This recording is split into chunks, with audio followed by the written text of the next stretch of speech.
आदर्श आहे। म्हणूनच आज आपण हा क्षण पाहतो आहोत। म्हणूनच आज आपण हा क्षण पाहतो आहोत। खरं तर तुम्ही सगळ्यांच्यासाठी चंदनासम केले सर्व क्षण। खरं तर तुम्ही सर्वांसाठीच केले चंदनासम सर्व क्षण। म्हणून तुमच्यासाठी हे सर्व पुढच्या पिढीकडून आनंदी अभिष्ट चिंतन औक्षण, आनंदी अभिष्ट चिंतन औक्षण।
अमृत महोत्सवी सोहळा साजरा करतो आहोत, लवकरच शतक महोत्सव करू।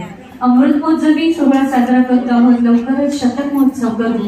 तुमच्या जीवनातला येणारा प्रत्येक क्षण उत्सव करू। तुमच्या जीवनात येणारा प्रत्येक क्षण आनंदी उत्सव करू। खूप खूप शुभेच्छा तुमच्या आरोग्यपूर्ण दीर्घायुष्यासाठी। यानंतर